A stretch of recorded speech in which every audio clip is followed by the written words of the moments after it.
This is Helen Keller, the last chapter and the end of chapter 22 and the whole chapter in last chapter 23. Another pleasure which comes more rarely than others is going to the theater.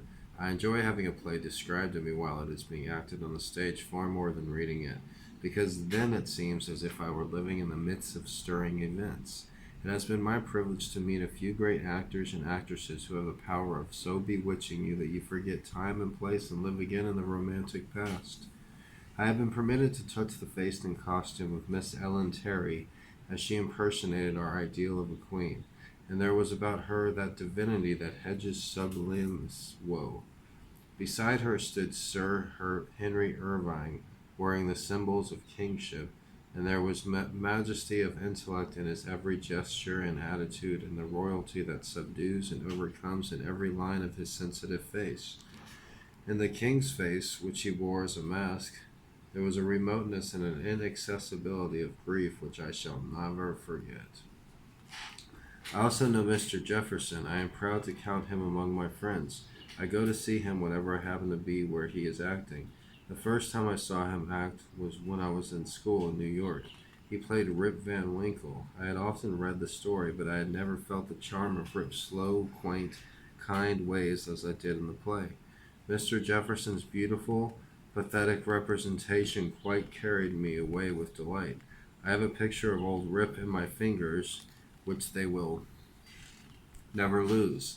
After the play, Miss Sullivan took me to see him behind the scenes, and I felt of his curious garb and his flowing hair and beard.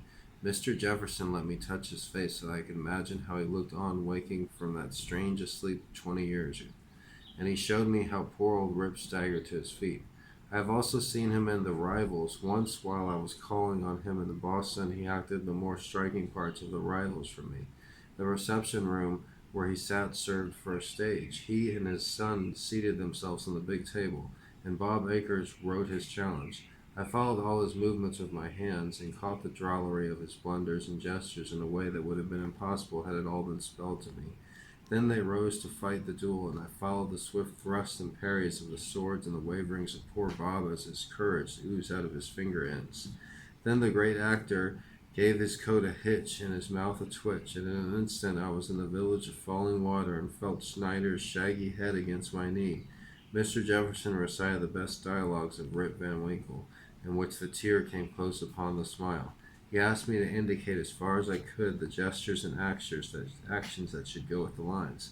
Of course, I have no sense whatever of dramatic action, and could only make random guesses, but with masterful art he suited the action to the word. The sigh of Rip as he murmurs, "Is a man so soon forgotten when he is gone?" The dismay with which he searches for dog and gun after his long sleep, and his comical irresolution over signing the contract with Derek, all these seem to be right out of life itself, that is, the ideal life, where things happen as we think they should. I remember well the first time I went to the theater. It was 12 years ago. Elsie Leslie, the little actress, was in Boston, and Miss Sullivan took me to see her in The Prince and the Pauper. I shall never forget the ripple of the alternating joy and woe that ran through the beautiful little play, or the wonderful child who acted it. After the play I was permitted to go behind the scenes and meet her in the royal costume. It would have been hard to find a lovelier or more lovable child than Elsie, as she stood with a cloud of golden hair floating over her shoulders, smiling brightly, showing no signs of shyness or fatigue, though she had been playing to an immense audience. I was only just learning to speak, and I had previously repeated her name until I could say it perfectly. Imagine my delight when she understood the few words I spoke to her, without hesitation stretched her hand to greet me. It is not true, then, that my life, with all its limitations, touches at many points the lives of worlds beautiful. Everything has its wonders, even darkness and silence, and I learn, whatever state I may be in, therein to be content. Sometimes, it is true, a sense of isolation enfolds me like a cold mist as I sit alone and wait at life's shut gate. Beyond there is light and music and sweet companionship, but I may not enter. Fate, silent, pitiless, bars the way. Fain would I question its imperious decree, for my heart is still undisciplined and passionate, but my tongue will not utter the bitter, futile words that rise to my lips, and they fall back into my heart like unshed tears. Silence sits immense upon my soul. Then comes hope with a smile and whispers. There is joy in self-forgetfulness. So I try to make the light in others' eyes my sun, the music in others' ears my symphony, the smiles on others' lips my happiness. That was the end of chapter 22, Helen Keller, Story of My Life. I'm going to end right there because that was a very great ending to the chapter.